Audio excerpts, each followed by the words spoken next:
al-'atiyatu yastasghir al-'atiyata fa innahu in ista'zamaha a'jaba biha. Qala al-musannif rahimahullah wa nafa'allahu bi 'ulumihi fid dharain amin. Wazifah yang keenam iaitu tanggungjawab ataupun kewajipan yang keenam yang mesti dihadirkan oleh pemberi zakat ataupun orang-orang yang menginfakkan harta agar zakat ataupun infaknya diterima oleh Allah Subhanahu Taala dan sekaligus menjadi wasilah tazkiyah ataupun sarana untuk menyucikan jiwa.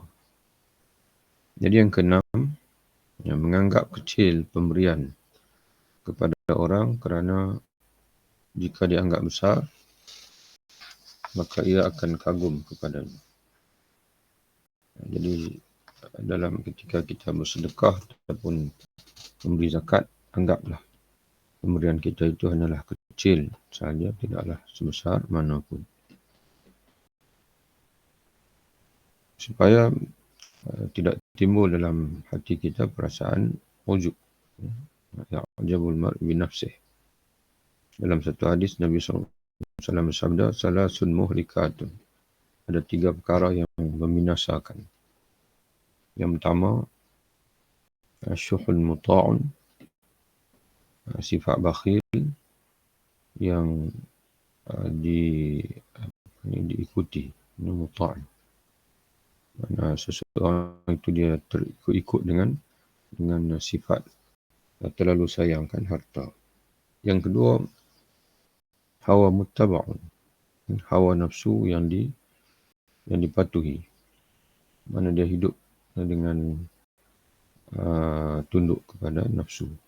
Yang ketiga, i'jabul mar'i bi nafsih, berasa takjubnya, i'jab, berasa takjub seseorang itu dengan dirinya sendiri.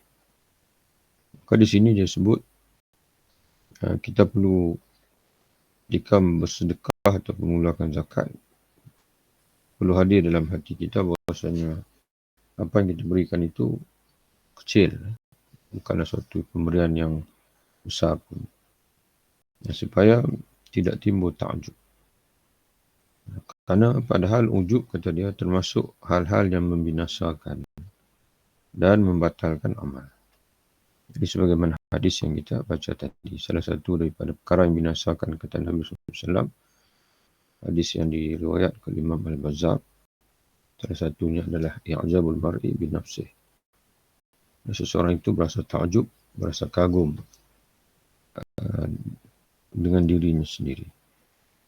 Dalam Al-Quran, Allah Subhanahu Wa Taala berfirman, dan ingatlah peperangan Hunain, wa yaum Hunainin, iaitu di waktu kamu menjadi ujub, mana merasa kagum, kerana kagum dengan kumpulan kamu, kerana banyaknya jumlah kamu semasa peperangan Hunain. Maka jumlah yang banyak itu tidak memberi manfaat kepadamu sedikit pun. Wa yawma Hunainin idh a'jabatkum kasratukum falam tughni ankum syai'an wa daqat 'alaihimul ardu bima rahabat thumma wallaytum mudbirin. Dan ingatlah pada hari peperangan Hunain, kata Allah, tak kala kamu menjadi takjub, lagi takjubkan oleh bilangan kamu yang banyak. Falam tughni ankum syai'an, namun bilangan kamu yang banyak itu tidak memberi guna kepada kamu sedikit pun. Wa daqat 'alaihimul ardu bima rahabat, bumi yang luas itu menjadi sempit bagi kamu. Summa walaitum, kemudian kamu bertempiaran lari. Jadi kemenangan tentera Islam dalam peperangan Hunain bukan kerana bilangan yang ramai, tapi kerana pertolongan daripada Allah Subhanahu Wa Taala. Dalam peperangan yang lain, Peperangan Hunain berlaku selepas pembukaan Mekah.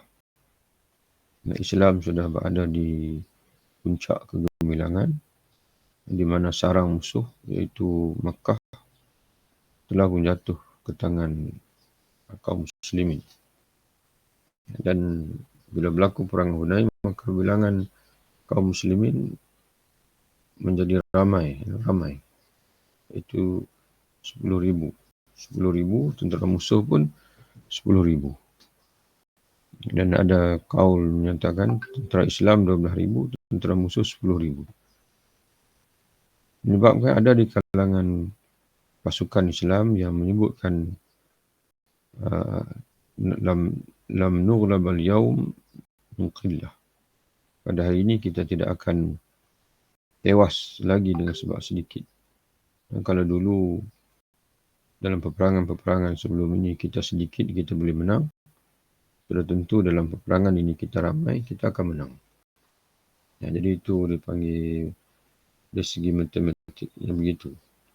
Dan kalau sedikit dulu boleh menang, apatah lagi sekarang ni banyak, sudah tentu kita akan mencapai kemenangan yang gilang-gilang. Tapi Allah Ta'ala menyebutkan bilangan kamu yang sedikit itu tidak menolong kamu pun.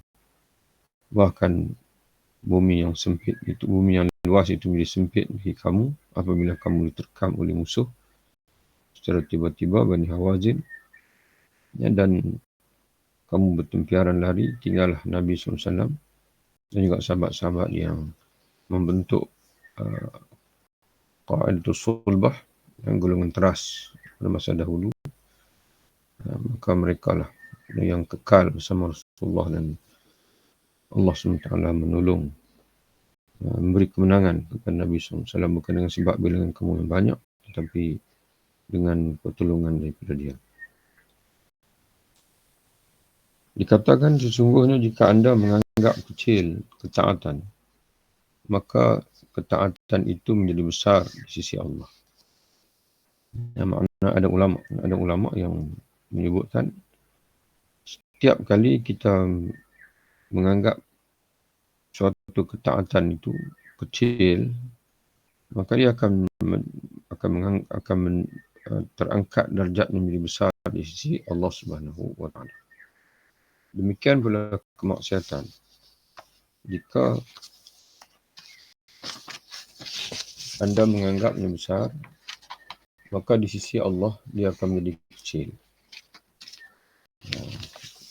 Ini sebagaimana dalam diriwayatkan dari hadis daripada Nabi SAW, la kabirata ma'al israr wa la saghirata ma'al istighfar. Dosa besar sekalipun, kalau disusuli dengan istighfar, dengan minta ampun, maka dia tidak jadi besar lagi, bahkan akan terhapus. Dan dosa kecil walaupun kecil, tapi dengan berterusan melakukannya, maka dia jadi besar. Dia menjadi besar. Jadi begitu di sini dia menyebutkan bahawa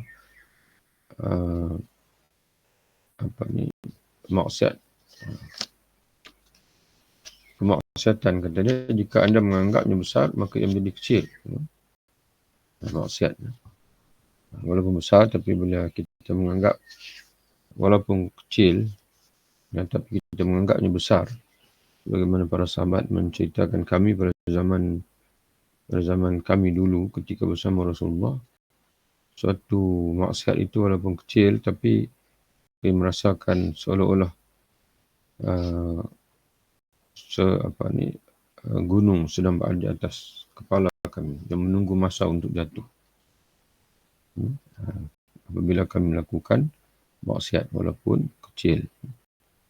Jadi mereka tidak pernah menganggap maksiat yang kecil itu seumpama batu yang kecil, tapi mereka menganggap seperti gunung yang besar yang tunggu masa untuk menghempak mereka. Dikatakan sesuatu yang ma'ruf, jika tidak dikatakan, mana ada ulama pula yang berkata sesuatu yang ma'ruf tidak akan terwujud kecuali dengan 3 hal.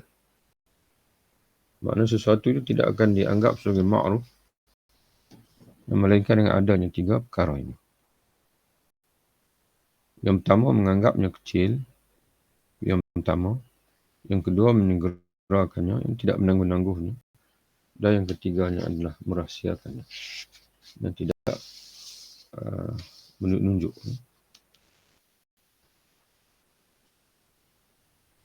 Di sini dia terjemah tidak terwujud. Dalam bahasa Arabnya disebut la yatimul ma'ruf illa bi thalathati umur.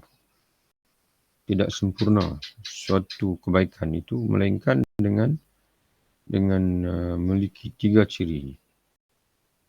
Kalau tidak ada 3 ciri ini, maka dia wujud tapi tidak akan sempurna.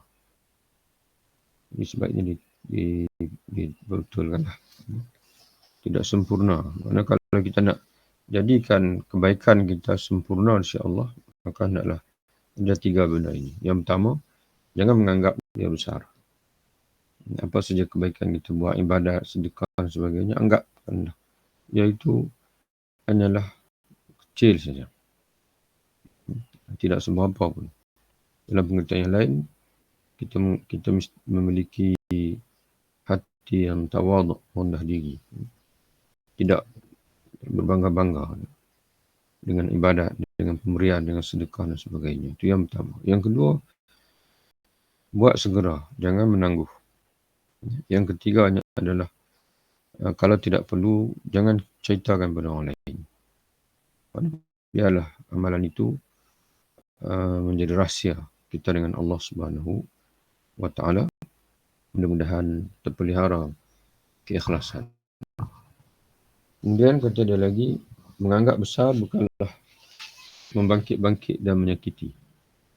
Jadi isti'zam itu adalah satu keburukan yang lain daripada al-mannu wal adha. Sebelum ini dia dah sebut dah di antara perkara yang boleh merosakkan sedekah pemberian ialah al-man wal adha, mengungkit-ungkit dan juga menyakiti orang lain, menyakiti fakir miskin. Jadi isti'zam, merasa amalan besar pula, bukan tidak sama dengan dosa mengungkit-ungkit dan juga menyakiti fakir miskin. Dia lain. Yang isti'zam ini satu dosa yang lain, walaupun ada irap ataupun ada kemiripan di situ. Jadi di mana perbezaan itu? Kata dia, ujub dan menganggap besar bisa terjadi pada semua bentuk ibadah.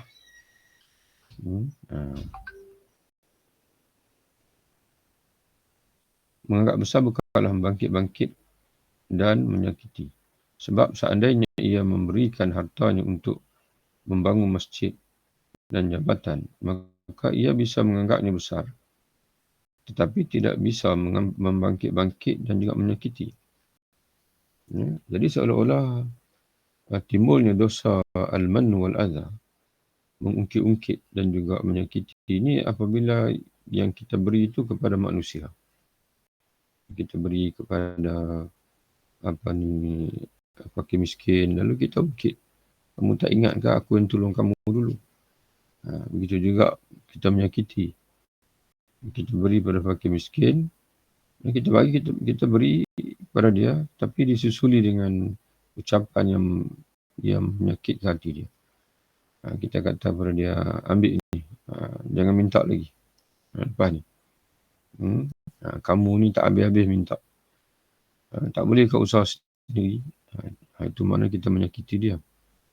Tapi berasa besar. Tapi kalau pemberian itu kita berikan untuk masjid sebagai contohnya, ataupun kita wakaf. Jadi itu bukan kita beri pada manusia, dia tak timbul kita nak menyakiti sebab benda. Tapi yang timbul tu apa? Isti'zam.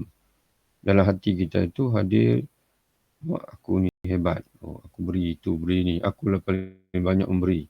Dan untuk akulah yang mewakafkan paling banyak. Mana hadirlah hati kita isti'zam. Jadi isti'zam ni lebih senang dipanggil. Dosa itu lebih senang berlaku.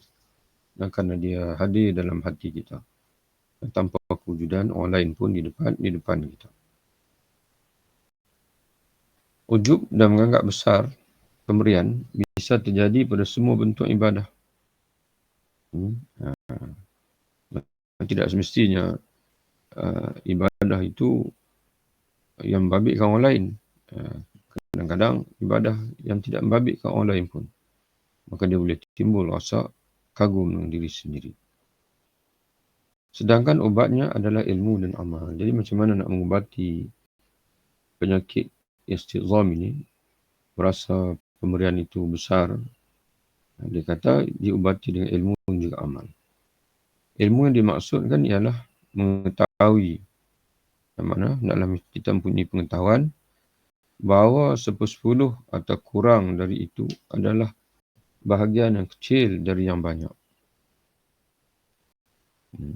Apa makna 10? 1/10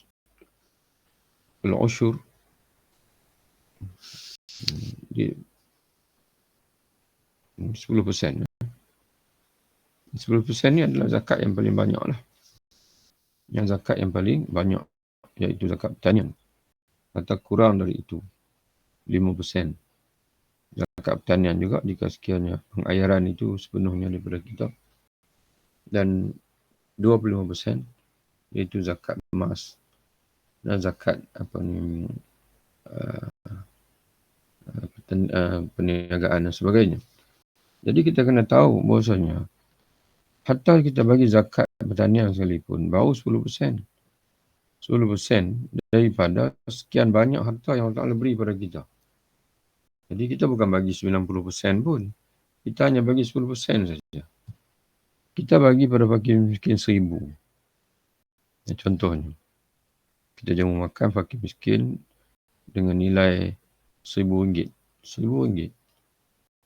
Berapa persen sangat dibandingkan dengan nikmat yang Allah Ta'ala berikan kepada kita. Nikmat kehidupan, kesihatan. Dan begitu juga kalau orang kaya, duit yang berada dalam yang dia gunakan untuk berseronok, berpoya-poya tu lagi banyak daripada yang dia beri untuk fakir miskin. Jadi sebab itu kita kena tahu yang itu, kena sedari yang itu. Maksudnya yang kita beri itu hanya sekadar 10% paling banyak. Ya, daripada pemberian adalah bahagian kecil dari yang banyak. Maknanya yang banyak itu yang kita kekal pada diri kita. Yang kita tak beri pun kepada Allah Ta'ala. Sementara itu, dia telah menganggapnya sebagai pengorbanan yang paling baik. Dan padahal, walaupun begitu, walaupun kita beri itu sebenarnya sikit. 10% itu sikit, kita kena tahu sikit. Namun kita biasanya menganggap sebagai pengorbanan yang paling baik. Padahal yang seharusnya ia berasa malu terhadapnya. Lalu bagaimana pula ia menganggapnya besar? Manakala kita kaji-kaji, kita akan malu dengan diri sendiri. Ya Allah, sedikitnya kita beri. Jadi, tak seharusnya kita menganggap itu sebagai besar. Jika ia meningkat ke darjat yang tertinggi, itu bagi orang yang beri 10% ataupun 25%. Bagaimana pula kalau orang yang memberi macam Sayyidina Abu Bakar dan sebagainya itu? Kata dia, jika ia meningkat ke darjat yang tertinggi dengan memberikan semua hartanya atau sebagian besarnya, maka hendaklah ia merenungkan dari manakah harta itu diperolehi dan untuk apakah harta itu dibelanjakannya. Ya, jadi, hatta kalau kita bagi semua sekalipun, kita kena tahu bahawasanya yang kita berikan itu bukan hak kita pun. Yang kita berikan itu adalah hak Allah. Seolah-olah macam kita meminjam daripada seseorang 1,000, 100,000. Kemudian kita pulangkan pada dia balik 100,000. Jadi di mana kita nak rasa bangganya bukan duit kita pun. Yang duit dia sebenarnya. Jadi sepatutnya yang perlu rasa bangga ialah dialah yang beri pinjam kepada kita. Jadi sebab itu kita beri banyak atau sedikit ke, tidak ada celah langsung untuk kita hadir dalam hati kita itu perasaan berasa banyak atau berasa besar pemberian kita itu. Sesungguhnya harta itu adalah milik Allah, pemberian Allah, dan Dia memberinya taufik, dan memberi kepada kita taufik sehingga bisa mengorbankannya di jalan Allah. Lalu mengapa ia harus menganggap besar sesuatu yang merupakan hak Allah? Dan pemberian kita itu pun daripada taufik Allah, memberi daya kepada kita untuk bersedekah supaya kita selamat di akhirat nanti.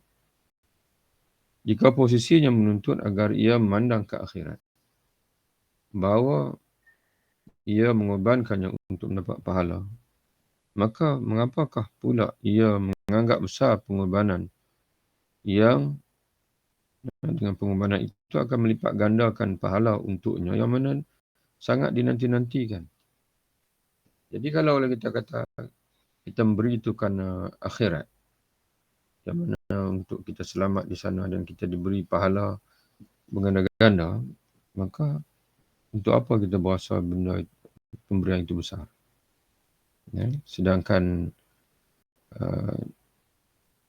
ganjaran yang kita akan dapat di akhirat itu lagi besar lagi.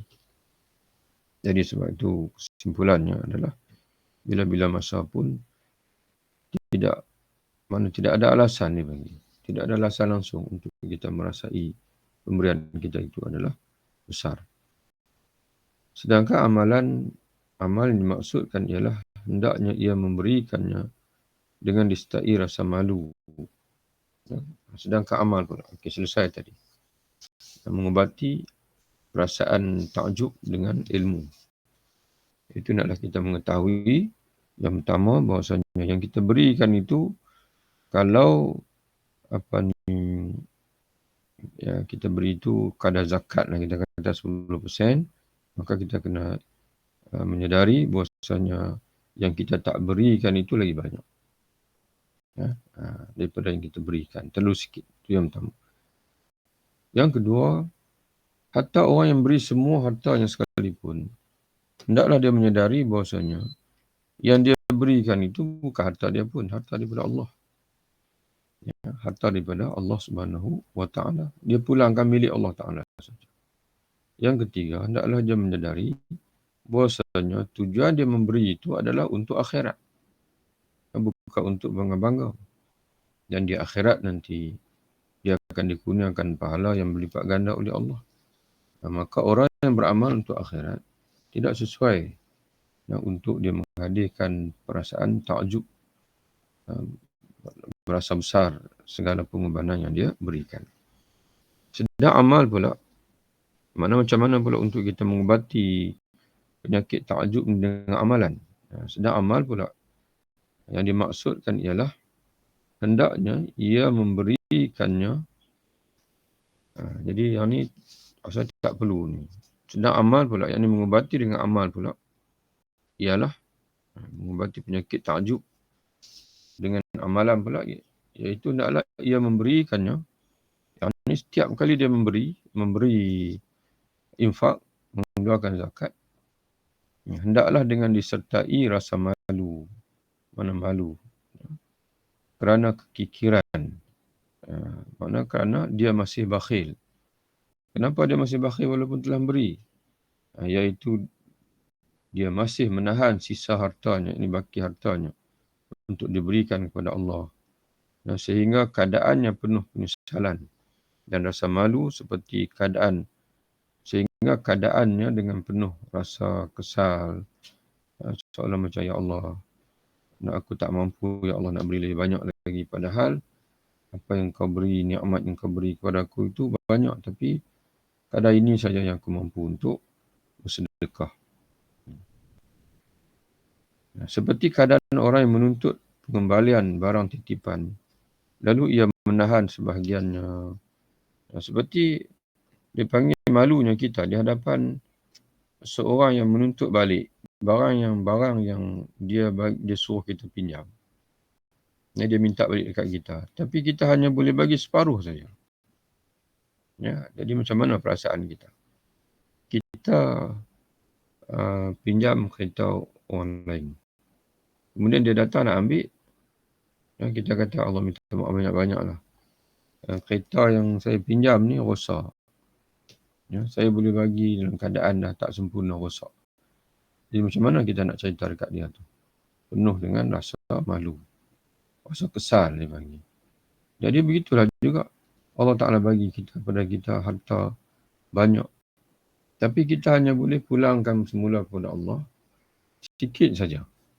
Ya, jadi sebab itu kita akan rasa menyesal ataupun rasa malu dan sebagainya. Itu perasaan-perasaan yang baik yang perlu ada dalam diri, dalam hati kita. Karena harta itu seluruhnya adalah milik Allah, sedangkan memberikan semuanya itu lebih dicintai di sisi Allah. Tapi kita tak mampu nak buat itu. Hanya Sayyidina Abu Bakar saja yang mampu. Sayyidina Abu Bakar dan sahabat-sahabat radhiyallahu anhum saja yang mampu. Allah tidak memerintahkan hal tersebut kepada hamba-Nya. Itu yang buatkan kita malu. Padahal hak dia semua. Dia boleh minta balik semua harta kita tu. Tapi Allah tidak memerintahkan hal tersebut. Karena hal itu sangat sulit baginya. Akibat kekirannya, sebagai mentegaskan Allah dalam firman-Nya, wala in sa'altumuha in yas'alkumuha fayuhfikum tabkhalu wa yukhrij adghanakum. Jika Allah meminta harta itu dari kamu, kesemuanya, fayuhfikum, nescaya dia akan menjadikan kamu lalu dia mendesak kamu.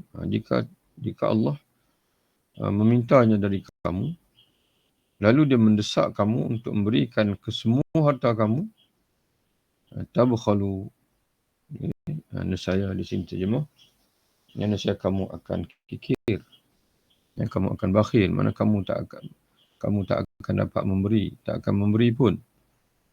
Wa yukhrij adghanakum, dan dia akan mendedahkan sifat kedengkian yang ada dalam hati kamu. Sebab itu Allah tidak minta semua, sebaliknya Allah Ta'ala minta sebahagian kecil saja daripada harta yang diberikan pada kita itu. Kerana dia tahu bahawasanya manusia ni tidak akan mampu untuk memberi ke semua. Jadi bagaimana kita pula boleh rasa hebat, boleh rasa kagum dengan pemberian kita, padahal Allah SWT sendiri mendedahkan dalam ayatnya sifat manusia itu sendiri, bahawasanya dia tidak boleh membuang secara keseluruhannya sifat bakhil dalam dirinya, pasti akan ada. Jadi kerana itu yang Allah Ta'ala ingin didik kita, walaupun kamu tidak boleh merongkai, membuang daripada diri kamu keseluruhan sifat bakhil, tapi sebagai Nabi sebut dalam hadis tadi, janganlah sifat bakhil itu menjadi Tuhan kamu. Maknanya menjadi, yang mana Nabi sebut dalam hadis tadi, salah satu perkara yang boleh membinasakan itu ialah syuhun muta'un. Syuhun iaitu bukhlun, kebakhilan, muta'un, yang diikuti. Mana dia, manusia ni dia ikut sifat bakhilnya sehingga kan dia tak memberi. Walaupun dia wajib keluarkan zakat, dia tak bagi zakat. Walaupun dia sepatutnya berinfak, dia tak infak. Kerana terlalu sayang kepada harta itu. Jadi selesai yang wazifah yang ke-6, iaitu kita memberi sedekah dalam keadaan kita hanya menganggap, sedekah kita itu hanya kecil saja, tidak seberapa pun berbanding dengan banyaknya pemberian yang telah pun Allah SWT limpahkan kepada kita. Al-wazifatu as-sabi'ah, yang ke-7, ayam taqi min malihi, hendaklah dia memilih harta yang terbaik, yang paling cintai dan paling halal. Kerana Allah Maha Baik, tidak menerima kecuali yang baik. Inna Allah tayyibun la yaqbalu illa tayyiban. Ini hadis, bagi hadis daripada Nabi SAW, dan hadis ini ada dalam himpunan 40 hadis Imam Nawawi. Bila harta yang dikeluarkan berasal dari barang yang syubhat, yang bisa jadi bukan miliknya, maka tidak mengena sasaran. Man tidak akan mencapai maksud. Tidak akan mencapai maksud tazkiyah. Bahkan tidak ada pahala sisi Allah, kerana Allah Ta'ala menyebutkan tadi, Nabi menyebutkan tadi, Allah hanya menerima daripada yang baik saja. Dalam sebuah hadis yang diriwayatkan oleh Abban dari Anas bin Malik, disebutkan tuba li 'abdin anfaqa min malin iktasabahu min ghairi ma'siyatin. Berbahagialah hamba yang berinfak dari harta yang diperolehinya bukan dari maksiat, dan sebaliknya daripada aktiviti yang halal. Diriwayatkan Ibnu Adi dan Al-Bazzar. Jika harta yang dikeluarkan tidak dari harta yang baik, maka ia merupakan adab yang buruk. Kerana dia menahan yang baik untuk dirinya atau untuk keluarganya, sehingga dengan demikian dia lebih mengutamakan dirinya atau orang lain berbanding dengan Allah Ta'ala. Jadi sebab itu bila nak infak ini kita kena pilih yang paling baik. Seandainya ia melakukan hal ini kerana kepada tamunya dan menyuguhinya, mengemukakan kepada tetamunya dengan makanan yang terburuk di rumahnya, nescaya dadanya akan terasa sesak. Mana sudah tentu tetamu akan marah, akan di sini kalau tengok dalam bahasa Arabnya dia kata la awghara bidzalika sadrahu. Nescaya akan menjadi awghara ini ghaza. Maka dengan perbuatan demikian sudah tentu akan menjadikan dada tetamunya itu marah. Macam kita sendirilah bila kita hadir ke rumah orang lain, kita tahu dia telah menyidangkan makanan yang tidak baik untuk kita, maka kita akan marah, akan rasa kita dipermain-mainkan ataupun tak dihargai. Jadi bayangkanlah kita mengemukakan sedekah yang tidak baik untuk Allah. Untuk Allah Subhanahu wa Ta'ala. Jika ia masih memandang Allah, jika ia memandang kepada dirinya dan pahala di akhirat, maka tidaklah masuk akal orang yang mengutamakan orang lain atas dirinya. Dalam bahasa Arabnya disebut haza, dia kata haza, dia kata ini, itu dia kata melihat kepada sesama makhluk. Kita memberi kepada tetamu. Makna apa pandangan tetamu kita kalau kita berikan, kita hidangkan makanan yang tidak baik. Yang dia kata haza. In kana nazahu ila Allah. Bagaimana pula kalau dia ini orang yang beri itu melihat apa yang diberikan itu kepada Allah. Wa in kana nazaruhu. Haza in kana nazaruhu ila Allah.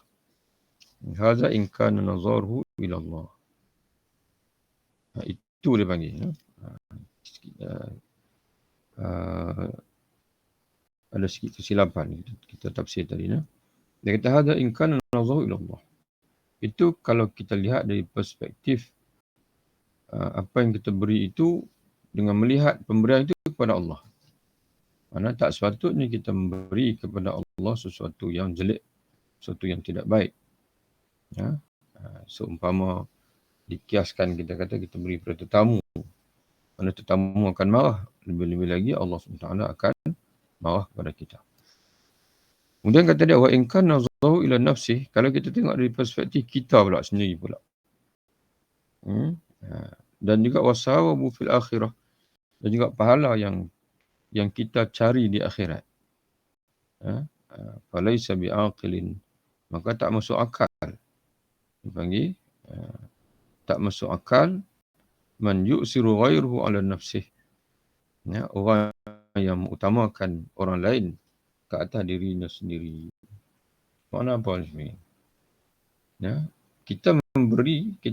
Apa yang kita berikan tu sebenarnya simpanan untuk kita di akhirat. Dan apa yang kita tinggalkan itu Bila kita mati nanti, harta kita masih tinggal itu yang kita utamakan, yang kita tinggalkan itu untuk keluarga. Jadi tak masuk akal. Orang yang memberi untuk dirinya, dia beri yang tak baik, kan? Dan dia tinggalkan untuk orang lain yang baik. Mana untuk akhirat dia berikan. Mana untuk apa yang kita beri untuk akhirat, itu adalah untuk kita. Tapi kita beri yang tak baik. Ya, maka kata Syekh Awak, Abu Imam Al-Ghazali, benar tak masuk akal lah. Kemudian kata dia, walaisa lil mali illa ma tasaddaqa. Jadi kalaulah kita faham bahasanya apa yang kita berikan sedekah itu sebenarnya untuk kita, aset kita di akhirat, panggil, maka dipanggil, kita pasti akan memilih yang baik-baik. Itu jika melihat, tuan pindah sikit. Ini jika ia memandang kepada Allah. Makna memandang dari sudut pemberian itu kepada Allah. Maka sudah tentu perlu memberi kepada yang baik, harta yang baik.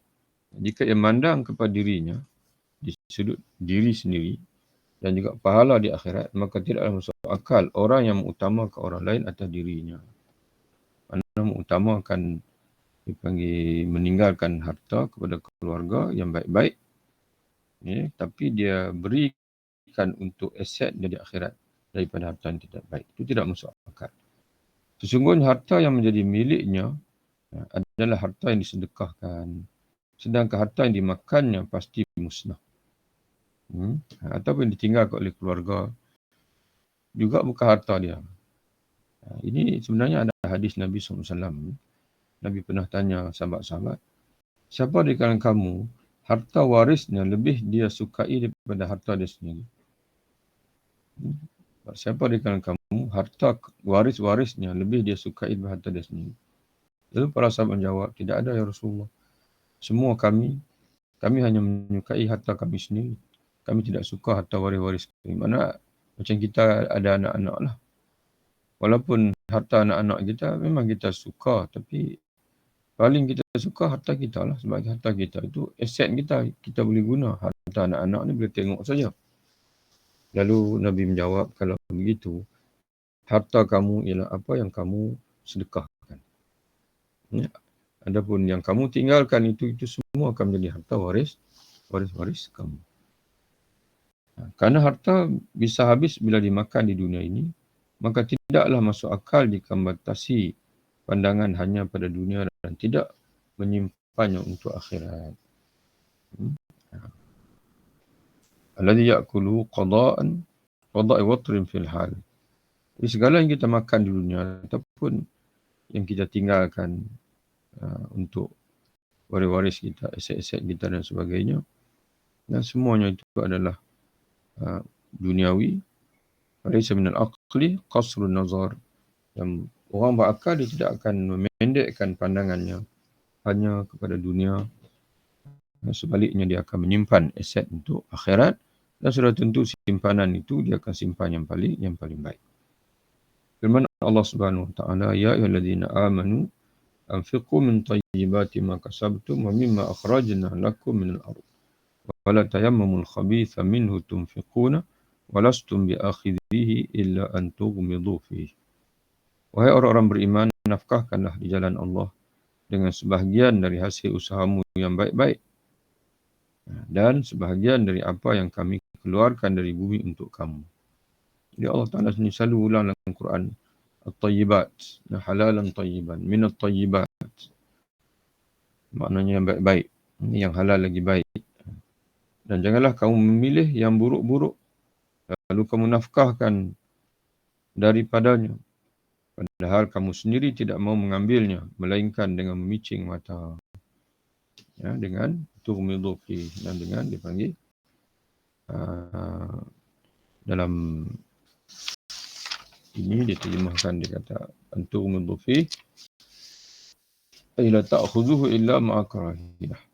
Itu kamu tak akan, yakni kamu tidak akan mengambilnya kecuali dengan rasa benci dan malu. Mana sebab salah dipanggil hayaan.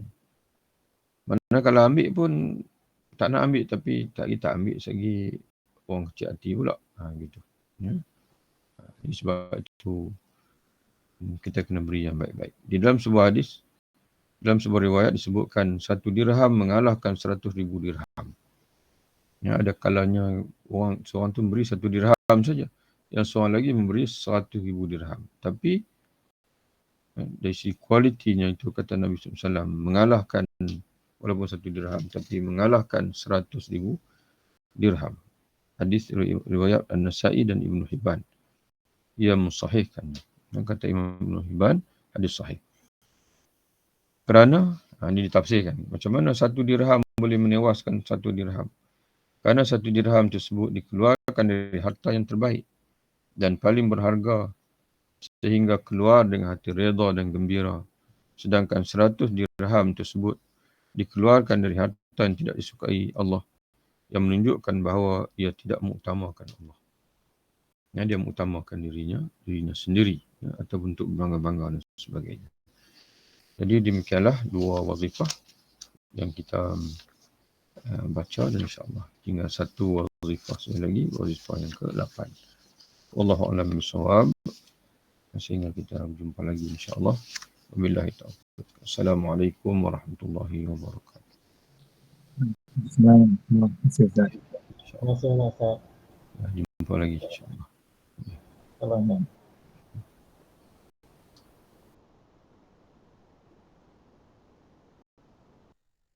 kasih Ustaz.